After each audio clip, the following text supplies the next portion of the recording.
life. Hello again, everyone. Thank you so much for joining us, and thank you so much for keeping the show alive in your hearts. We have seen your tweets, we have seen your messages asking us what happened to the MMA Beat, and well, this is what happened to the MMA Beat. We had to change studios, and as a result, we went on a little bit of a break, but we are back, we are better than ever, and we cannot wait to get the show started. The last time we did the show, guys, women hadn't fought in the UFC just yet. Nick Diaz was still an active fighter. Ilir Latifi had yet to become the household name that he is today. So much has happened in the world of mixed martial arts since the last time we did this show. We have a lot to get to. Let us get right into it. Joining us from MMAfighting.com, SiriusXM Radio, Luke Thomas. Happy to be back. Joining us from MMAfighting.com, Mike Chiappetta. I like how you say we're back and better than ever, just like everyone does after a long hiatus. Yeah. And it's the same crew, so we're not exactly better than ever. We're just, same as ever. And also joining us from ESPN.com, ESPN the magazine, Fight Magazine, Chuck. Don't call me Mindenhall, right. Mindenhall. Like Chuck, the new digs, man. Thank you very much. Here we are in our new studio. It's so great to be back and doing this show, and I like it here. It feels like home. It feels like we finally arrived. It's a new step, a new era for the MMA Beat. So let us get right into it, guys. We have a lot to discuss, as I said, at the top, and we're going to discuss at the top one of the top stories of the week. That is the UFC fining Anderson Silva $50,000 earlier this week after he failed to show up to a Los Angeles media event. And to me, Luke, when I heard about this, I thought, the UFC all of a sudden is starting to act like a major sports organization. They're fining Anderson Silva, they're suspending Matt Mitrione, they have a code of conduct. It seems like the UFC is also growing up in front of our eyes. Do you agree? I do agree. And I think it is fair to say, who would say that UFC is not a major sports organization? Not as major as the NFL or NBA, but it's a big organization with a deep infrastructure and a place in our sporting landscape.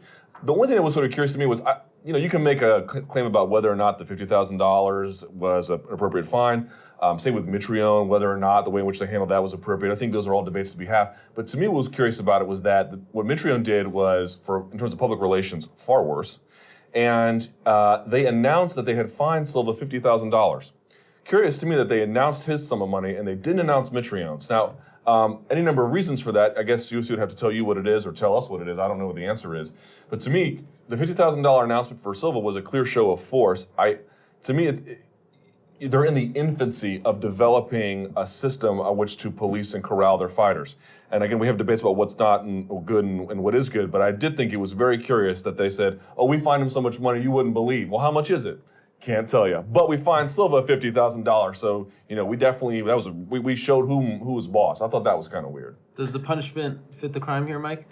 I think it's fine. Let's face it, this particular press conference, to announce the on sale, essentially, not a huge deal. Obviously, becoming a superstar in the sport is one part success in the cage, one part exposure. So really, that's the part. It's almost a penalty to yourself. Now, the one thing, as we see, going through guys like Nick Diaz, missing press conferences, not necessarily the worst thing for you, because for better or for worse, it tends to be more newsworthy than what they're actually saying at the event. To Luke's point about the arbitrariness of them releasing some of this information and not others, it is sort of a club that Zuffa seems to wield in terms of releasing this. They're releasing Anderson Silva's fine. When they were going through the divorce with Rampage Jackson, Dana White basically released exactly how much he made during the time he was in the UFC. Dana White always talks about not releasing financial information because he doesn't want to, he doesn't think the fighters deserve to have that out in the public. But they seem to do it, in instances like this. So it's random, and they seem to use it in a punitive way. But I am all for them releasing the information on fines and suspensions. I think that should be public knowledge because part of it is punitive when you're doing this, and to set an example for other guys in the future. I think part of it is Anderson Silva can afford $50,000. You can sock him with something like that. It's not going to hurt him like it would some of these other guys as well. I think part of it too, when you look at a guy like Anderson Silva, he's sort of, everybody here has interviewed Anderson Silva. It's sort of with reluctance he's going to talk to begin with. Everybody knows he doesn't really want to be doing media. And I think that Dana White's using him sort of as an example to say, this is part of your job. We've seen it with Nick Diaz. We've seen it with other guys.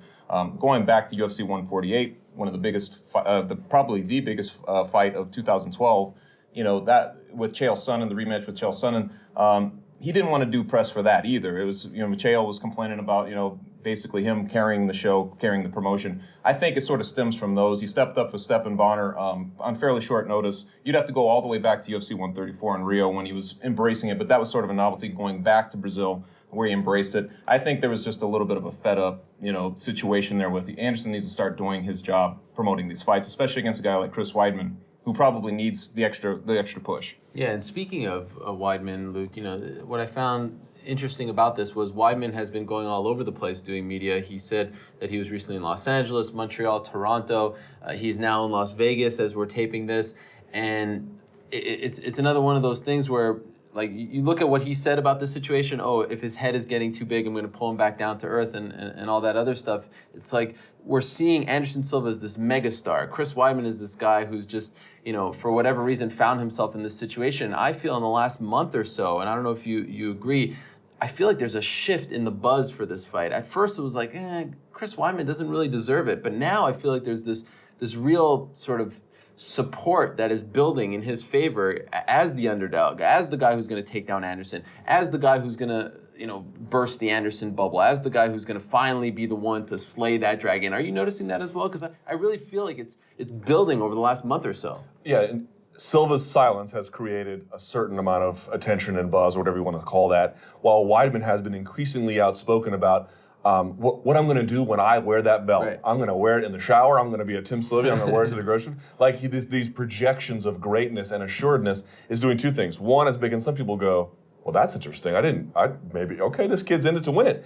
And other Anderson Silva fans that I'm seeing be like, I cannot wait for Anderson Silva to take his head off. So, like, he's becoming a hero to some, or at least an intrigue to some, and something of a nice guy Chael Sonnen to others, where they really want to see Anderson Silva. This guy tweets me, I can't forget his handle. He tweets me every day about how much he hates Chris Weidman and wants Anderson Silva to just tap dance on his grave.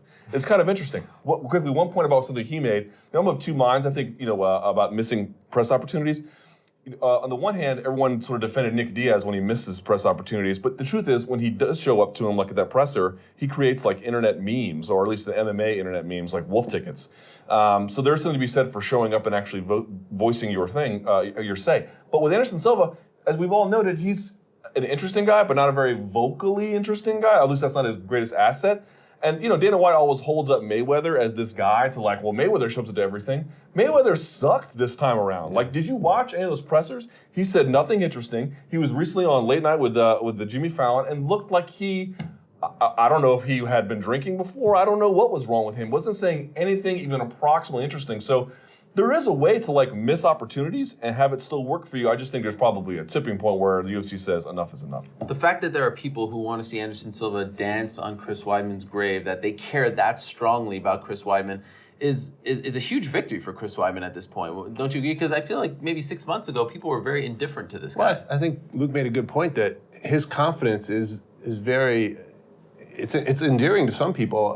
It's magnetic in a sense when you look at somebody, and he's going up against a guy that most people look at as the greatest fighter the sport has seen. Obviously, it's a young sport, but still. And he has this level of confidence at such an early age in his career. I mean, that there is something to be said for that. That's going to make you think twice about it if you didn't believe in him before. Why? What does he know that we don't know, kind of thing? And you look at his background, and you know that he's good at wrestling, and he can, he can potentially do some of the things that Chael Sonnen did against him, and he's very good on the ground. He's very confident in his jiu-jitsu. And he's got some power. So he's got the sort of formula that you would look for to beat Anderson Silva.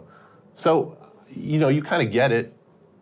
I agree. I think that's what's going on primarily with Chris Weidman. The more people think about it, the more he looks like a threat to actually beat Anderson Silva. And there are a lot of people now going on record basically saying that same thing. Well, that'll be Anderson. There will never be a super fight because Chris Weidman's going to derail all that notion by beating him. It just seems like we're starting to see the competitive side of that more. And we're talking about susceptibilities here. When you talk about a guy like Chris Weidman, what he brings, what his strength is being Silva's weakness probably. How does that play out in the cage? I think that all goes into it as well. I don't know if you guys have noticed though too, when you take a look at like Anderson Silva over the years, when guys would come up and challenge him, there was a sentiment like, could this be the guy to beat him? Could this be the guy to beat him? There was like an undercurrent of, yeah, sort of hope so.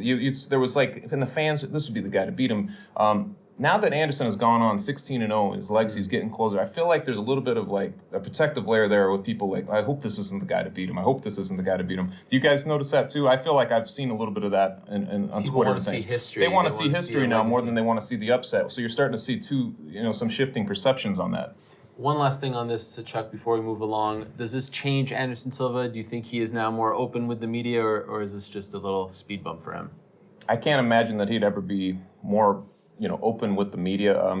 His answers are always pretty rote when he's talking to North American media, particularly American media. But I think that he will make sure just like Nick Diaz, he's going to make sure he makes his appointment going forward. He threw a lot of people under the bus basically by saying he didn't know about this thing that was going on in Los Angeles. So I'm sure he'll be talked to. Yeah, he's got a little different position than Nick Diaz. I mean, can they pull him from the fight if he misses another press event? I don't think so. No.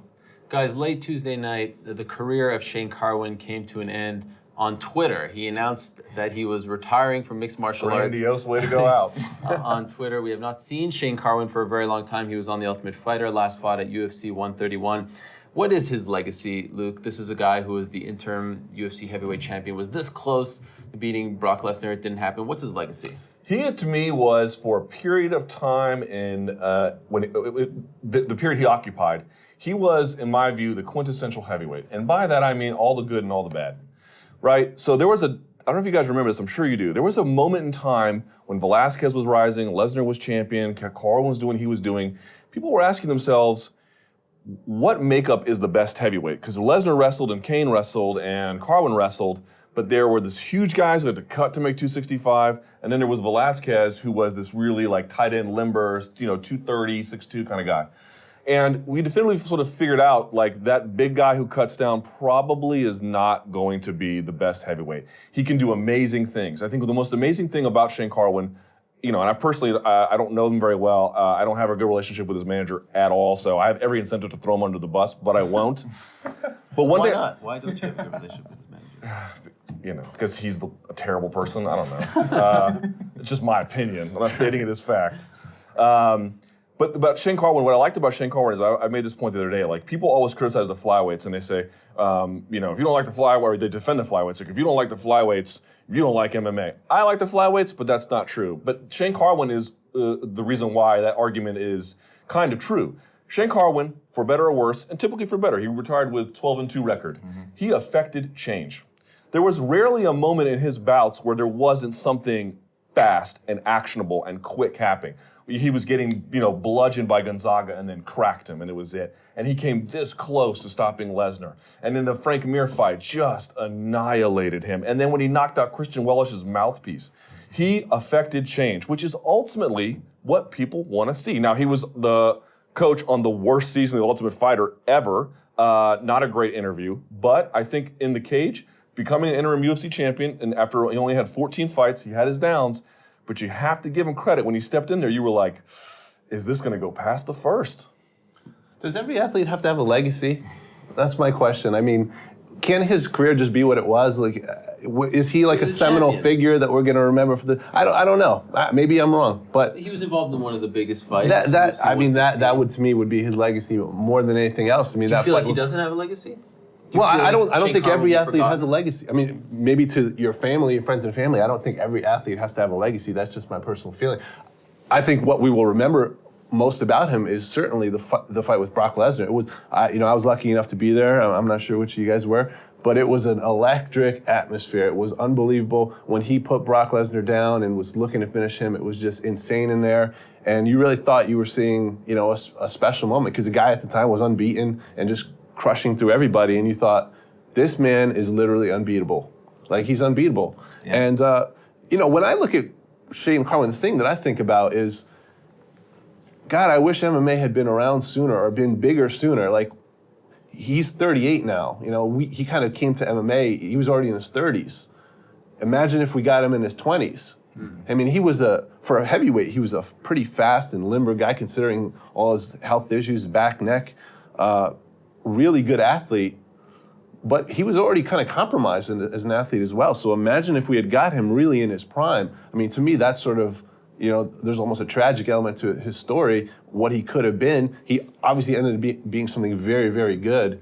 And and came within a whisker. I mean, if there was a different referee, he might have been the So to me, he's champion. like, his whole legacy would be incomplete. He's just an incomplete. The whole story is incomplete.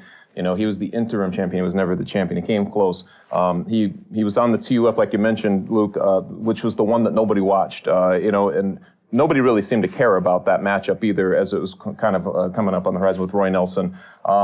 And then, you know, he had the back issue, he had the knee issue that sort of he got pushed back. So to me, everything about him, he came into the sport very late, as we mentioned, and it just wasn't complete. You didn't get to see a complete body of work. It was sort of derailed as he was still going. And so that's where he's at in my mind. You know, he had a good run there, but it's not a complete picture. Going off his incomplete motif there, I mean, the one thing about him, there's always that question mark hanging over his head. I mean, he was implicated in this steroids ring or PEDs ring, which was a time before he was a fighter, before he was an active fighter, time-wise. He never really spoke about it publicly. He never gave his story of what happened. And I have a decent relationship with his manager. So, there was times where I spoke to him about, speaking to Shane, getting this story on the record, because he had his story of why it happened, and he wanted to give it. He said he didn't want to be someone that little kids looked at and said, this guy's a cheater. But he's never done it. I don't want to say he hasn't had the chance. Of course he's had the chance. It's been many chances. It's been out in years. And yes, as I said, I'm sure many of other journalists too have tried to get the story from him, his team. He just has chosen to not comment. And I know that, they said that at the time the UFC didn't want him to talk about it.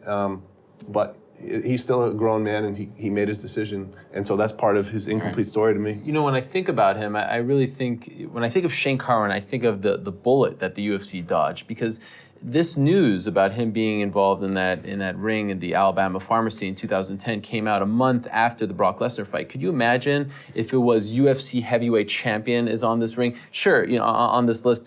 Sure, it may have happened before his time in the UFC, but that would have been a much bigger deal. And who knows how the UFC would have handled it? Would they have stripped him of the belt? But because he lost to Brock Lesnar, they dodged a major bullet.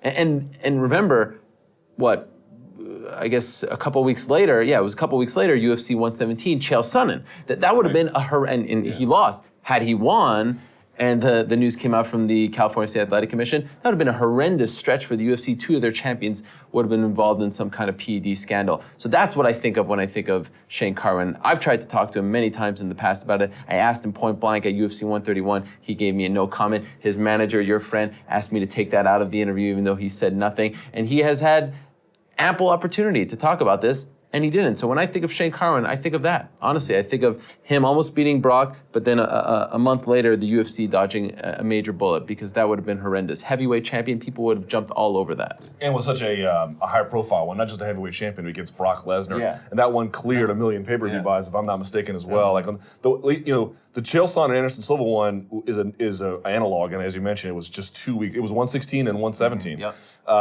But that one did, I think 400,000 or 500,000 pay-per-view buys. The Brock Lesnar one is the biggest stage, and Carwin was the interim champion, trying to unify the titles because Lesnar had the title. So it would have been absolute disaster. But UFC, if nothing else, along the way has been very, very lucky here and again to not have to eat those kinds of shots, so to speak. Guys, another story this week, the Eddie Alvarez saga continues to move along, or is it? I don't know. It seems like it's stuck in neutral. Eddie coming out on a multiple outlets saying that Viacom tried to change the wording in his contract when they gave him an early release. I think what's interesting about all this is that Viacom's not saying much. You have Bjorn who says things, but Viacom, who does own Bellator, when I had Kevin Kay, the president of Spike TV, on my show months ago in January, he said, "Oh, this has nothing to do with me. I'm letting Bjorn deal with that." Really? I mean, Viacom owns Bellator. Do you really think that the president of Spike TV doesn't know anything about this situation? Are you surprised with the way Viacom is handling this situation, the way it's being dealt with? Because it seems like it's all coming from Eddie. Bjorn says a few things here and there, but there's not much substance to it, and you don't hear anything from Viacom. I don't think you're supposed to hear anything from Viacom. You're not supposed to? I think any lawyer worth his weight in salt would tell you, do not do that. So is Eddie making a mistake by talking so much? Weight in gold, I should say. Well, I don't know. I don't know what his lawyers are telling him. I don't know what they believe about their case. Maybe that's some sort of larger strategy about if we get there and win the media narrative, this might affect things down the line. There could be some sort of play at hand there. But I can just tell you, like, listen, I watched Bellator every episode, every event last season, and it's a ridiculously good organization. It's number 2. It's not the UFC, but it's going week after week after week, all these commissions, all these states, packing up the show, moving along, and just having world-class fights. At least one world-class fighter after every week is hard to do. All that said, there's a clear enthusiasm gap about their product, and I feel like that transfers over to the situation. Yes, Eddie's trying to extricate himself from them, but it's still part of this, like, it's a Bellator story. At the end of the day, it's kind of a UFC story. A little bit, it was long ago, but UFC's kind of like stepped out of it. Dana White doesn't even really want to talk about it anymore at scrums, and I think the questions are coming less and less about it to Dana White, and it's become sort of a Bellator story. And as a consequence, do we care about every iteration, every permutation of the story? I can tell you that at least from a web metric standpoint, people do not. Yeah, I mean, I think it's pretty obvious that nobody wants to know how the sausage is made, just let me taste it when it's done. So this situation where the grinds of justice, the gears of justice grind slowly, and nothing's happening. I mean, nothing's happening. It's basically at a standstill. I kind of understand what Eddie's doing because at least he can win in the court of opinion. I mean, in this case, it's almost a David versus Goliath. It's in a sense, symbolically, it's one man against this huge corporation, right? So he can win in the public opinion. But aside from that, I mean, he's not going to win just by giving these interviews and things like that. I understand why he's doing it. On the other hand, yes, Viacom is doing the right thing, keeping quiet. There's nothing that they're going to say that's going to bring the fans into their corner. I mean, at the end of the day, fans want to see the guys fight, and they're keeping him from fighting. So they can't win in public opinion, even though they believe they have a legitimate case, and he does. The individual is always going to be the person that gets sympathy. How do you see this playing out, Chuck? I have no idea. I mean, you take a look. It's interesting to contemplate if Bellator is able to retain him, and he ends up back in Bellator. How does that look? I mean, How awkward would that be? It's going to be awkward. And how does he handle that whole situation? It's one of those things he's swallowing hard when he talks about that, but he says he'll do that. What does that do to his career? That's, to me, is maybe where this is at, because this is probably the high watermark for him, honestly. If he goes in the UFC, he's going to be facing very stiff competition from the get-go. I mean, they were talking about in his contract he might get an automatic title shot, right? Is that correct? And portion of the pay-per-view, and that's all the hypothetical side of his contract. But because he's at that negotiating side of it, if he goes back to Bellator, I don't know how that's going to look. If he'll get if he has to fall back into the system, if he gets a chance at Michael Chandler again, how that looks. I think the reason he's winning the public opinion is because he wants in the UFC, and people want to see him in the UFC facing all the guys that are in the UFC, that stacked 155-pound division. So how it plays out, I don't know, but it'll be either very depressing in the end for everybody, or to be pretty exciting for everybody because he will end up in the UFC. You just wish that the court could prioritize things based upon timing. I mean, when you're an athlete, you have such a short window, and it's just drags on and on and on, and this poor guy's life is just hanging in the balance. I mean, he had to sell a piece of property he owned to, make sure he can pay his bills and things. It's sad, that's it. At the end of the day, it's just sad. You could have sort of understand both respective arguments. When you put the emotion out of it, I can at least. But it's just sad for the individual because his life is at a complete standstill. No matter what, though, whoever gets him, he's still going to get $250,000 signing bonus, correct? $70,000 to show, $70,000. That's what I'm saying. I mean, he's still going to be one of the better paid fighters out there. So regardless, so the poor Eddie stuff has. We also know losing time is the worst thing for an athlete. I agree. He could be losing a year of his career. He's just about to hit 30, and we know time catches up to the lighter weight fighters faster than the older guys. And he's been hit a lot in his career too. Yeah. I don't think he's punch drunk. I think he's still very, very much a viable competitor, as you mentioned. What's kind of crazy though is you can contrast this with the Couture story when he retired from his contract in UFC. Eddie Alvarez's argument is 1 billion times stronger than Couture's was at the time. Couture was still under contract and tried to retire from it and had some outside help of people who were sort of going to legally see if they could assist him. But Alvarez is at the end of his contract and was just in this sort of period where he had suitors coming after him.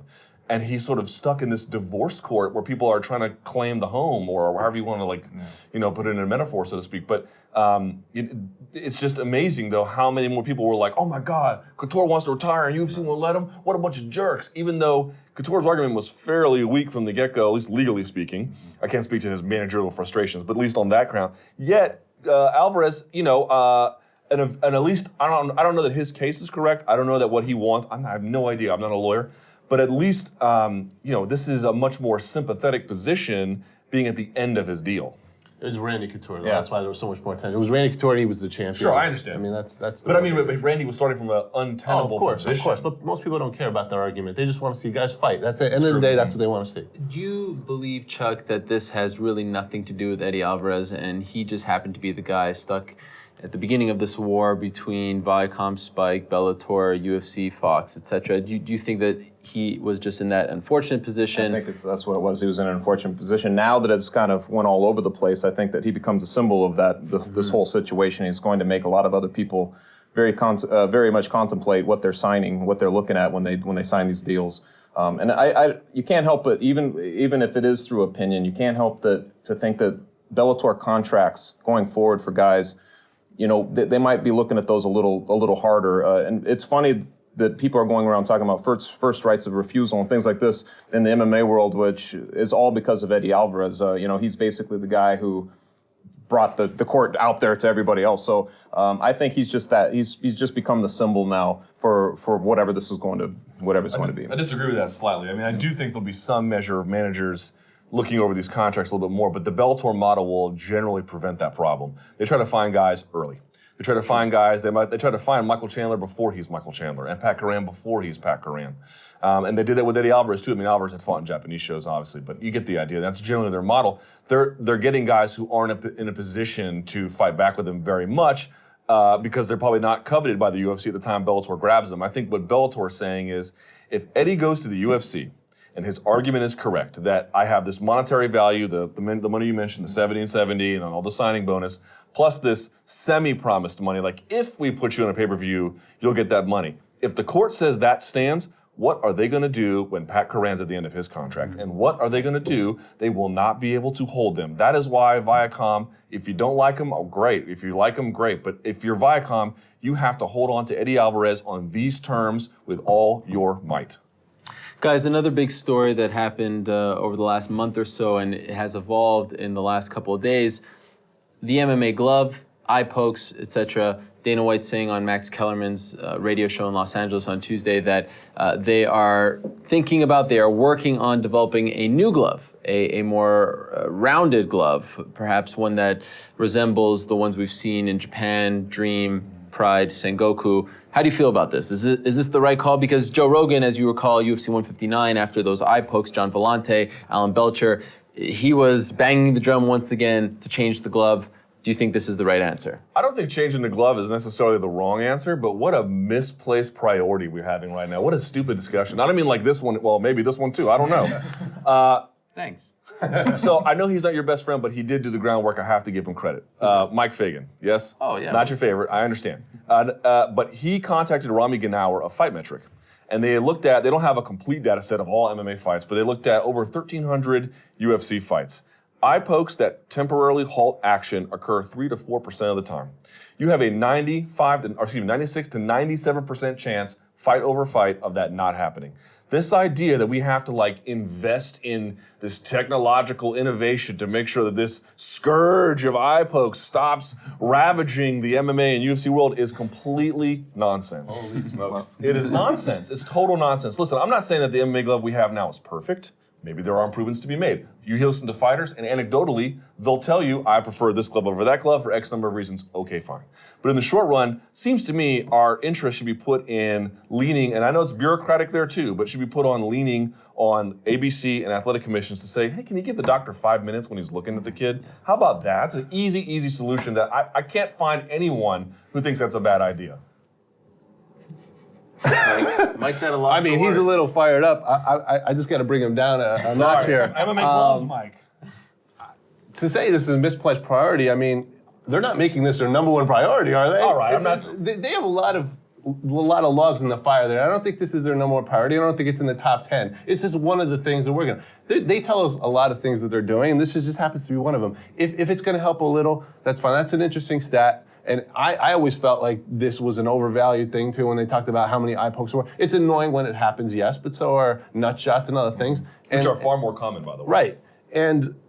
But it's mostly an annoyance. I mean, it's very rare when you see a fight ended due to eye poke. It happens sometimes.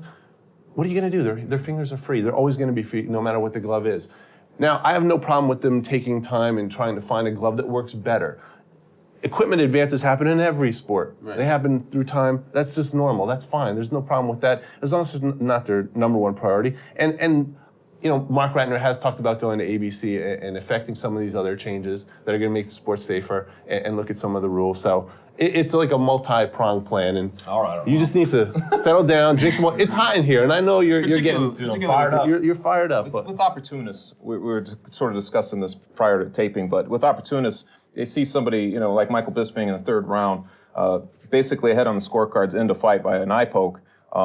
If it's intentional, that's just an easy way to say let's close down shop early. You know, opportunists might be able to use this. We all know that Josh Koscheck's been under heat for poking guys in the eye. We've seen that sort of thing in the past, and it's very hard to gauge while it's going on if it's intentional, if it's accidental. So I agree there should be looks in that, but it does, as it stands right now. Somebody could do it and get by with it and still win their fight. That's what UFC 159. That's why we're talking about now, because at UFC 159, essentially that's what we saw.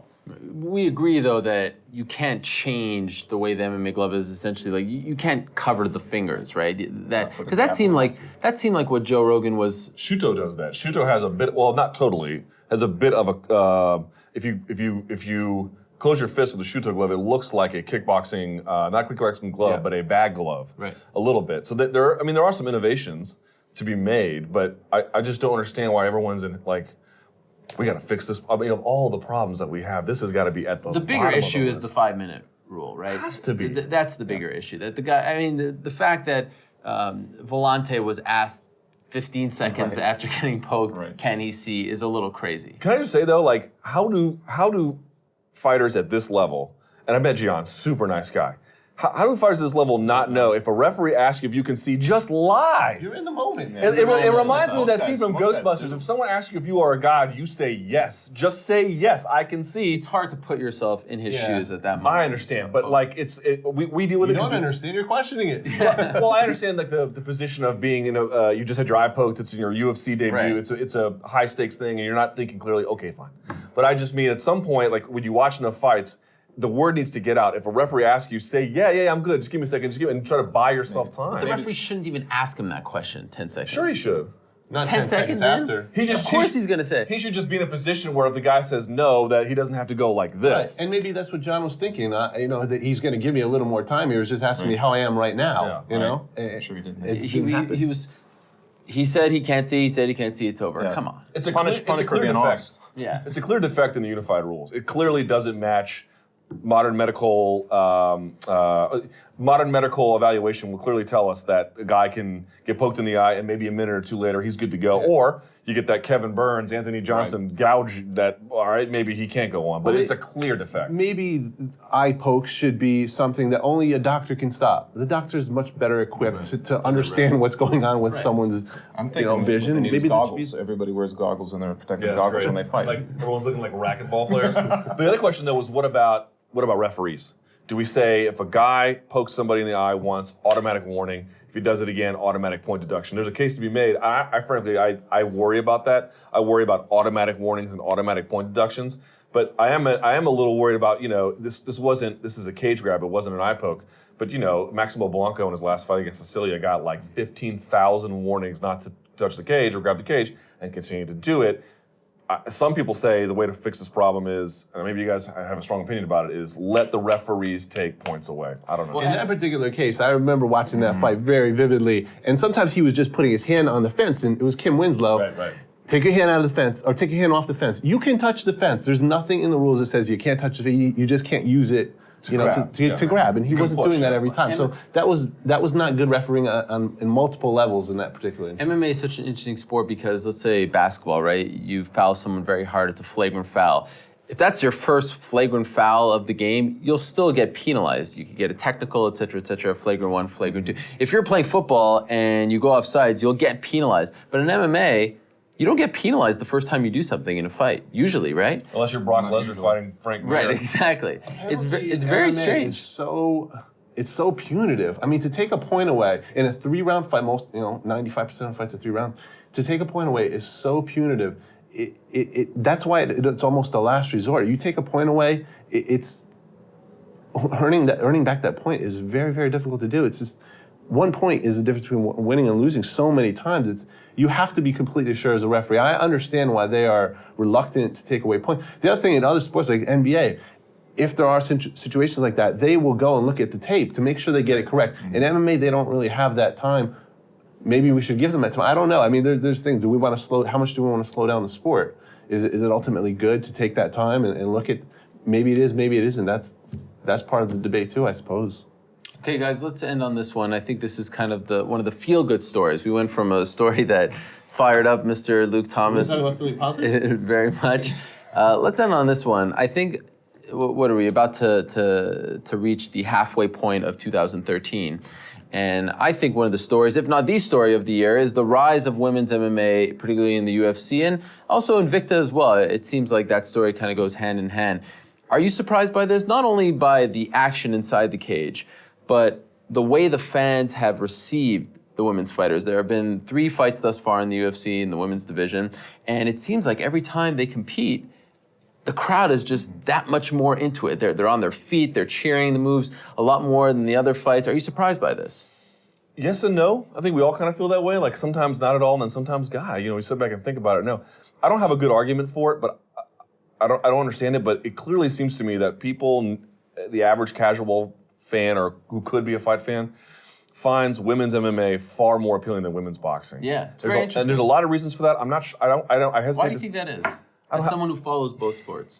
I don't have a good answer for it. I will tell you that women's grappling to me is a lot more entertaining. So if you go back to the Kat Zingano fight, without getting too technical, the Zingano versus Tate fight, 2 excellent wrestlers, but if you noticed, they were each able to disrupt each other's base a lot. So you had all these scrambles and all these reversals and all these sweeps. That made for really interesting ground stuff. Now, Zingano went and flattened her face, so there's also that too, but I don't know. I think women are able to grab a hold of MMA in a way where they're able to grab a hold of tennis, and it's just super exciting.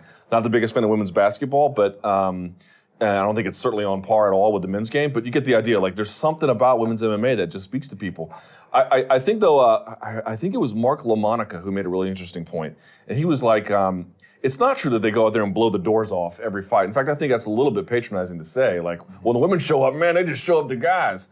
2 things are happening. One, he mentioned it was the Gaff McMahon fight. It was boring at first. And they got booed for a little and they got booed. And they should have, I'm not saying they should have gotten booed, but relative to the standards that fans have for booing, that one basically met the criteria, right? Like, if they had cheered that one, you'd have been like, really? That would be not right. They booed it. The other thing I think folks need to just sort of wrap their head around is, to me, and this is only speaking personally, but to me, it is far better to see it's a developing weight class, it's a developing side of the sport, it's just bantamweight. I would rather see the world's best women's bantamweight fighters than some dude who's at middleweight, maybe 40th in the world, just trying it out. They're better. They're better. And I would much rather see them take up roster space.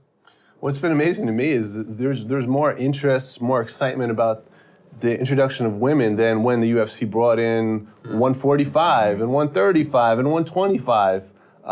Even though those weight classes included some really great fighters, all of a sudden women come into the UFC and people can't seem to get enough of it. It's a really interesting phenomenon. I don't know what it is. I mean, MMA obviously has a pretty young demographic, and I think generally speaking, younger people are more open to different things, and I suppose that's a piece of it. But I guess at the end of the day, they when they look, they see 2 fighters, and most of the women come and bring their A game most of the time. Because I think also the women realized what an opportunity this was. This was a year and a half ago. Dana White was saying, no, I'm never going to have women fight in the UFC. All of a sudden, he opens the door, and this is such an opportunity for them. And I think that's something that they know, that's in the back of their head. They've heard Dana White saying all those things. If you're a female fighter fighting and you hear Dana White say something like that, I'm sure that resonates with you. And when he opens the door, I'm sure you feel like God, I want to prove that we belong. And I think that's a piece of it. The women are hungry to produce. Part of it too is the process of discovery. Like we do these UFC rankings, and it's all over the place. People don't know where to put these girls in order. So it really comes down to who's who. Did anybody know who Kat Zingano was 6 months ago or 12 months ago? Probably not. She had one Invicta. She had a good victory in Invicta before coming over, and she shows up. Everybody's talking about Miesha Tate. Kind of getting that TUF coaching stint. She's going to be the one. She's going to get that big rematch. Kat Zingano comes along and derails her. To me, that's interesting. I remember, for example, UFC 145, Che Mills, who was imported over to fight Rory McDonald, just for that specific occasion. It was a coming out party essentially for Rory McDonald in a co-main event. Well, they were trying to sell us that Che Mills was this very tough guy. He's going to fill that spot very well. That sort of thing. He's a great challenge. Everybody knew what was going to happen, though, and it's exactly what happened. Rory McDonald went right through him. Che Mills no longer in the UFC. It's not like that with the women, at least from my perspective. There are certain matchups. If Chris Cyborg is fighting Jan Finney or something like that, you have a pretty good idea what's going to happen in that fight. But you don't really know some of these girls these women that are coming up and how they're going to handle that spotlight. And we've seen it a couple times. Sarah McMahon has her background, how she performed, and Kat Zingano. So to me, that's exciting, not just discovering these, what they're able to do and, watching who leapfrogs who through the process. When I think of the women, I think of breath of fresh air. They are a breath of fresh air. From their interviews to their demeanor to Kat Zingano walking to the cage crying. They're just so happy to be there, and they're a breath of fresh air. And not only that, okay, there are dads who have fought in the octagon. It's different when someone says there's a mom fighting in the octagon. It's crazy, but I think it humanizes MMA in a way that, I don't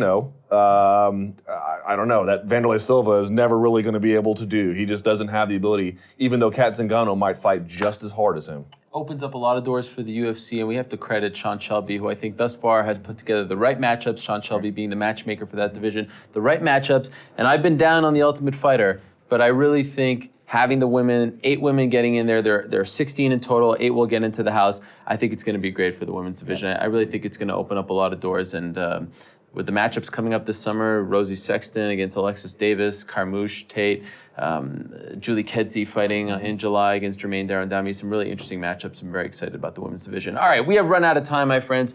The show is over. We are back. So happy to be back. Thank you so much once again for caring about the show, asking us about the show, writing to us. It made us feel a little bad that we were gone, but also made us feel really good. It made us feel like you actually do like us, and we appreciate that very much, and we're so happy to be back here in our new studio in the heart of Midtown Manhattan. And let us know in the comments section below if you have any response, any comments about what we talked about today, any future topics you want to see us discuss, let us know below. We will get to that in a future episode. For Luke Thomas, Mike Chiappetta, Chuck Mindenhall, I'm Ariel Helwani. Thank you so much for watching another edition of the MMA Beat.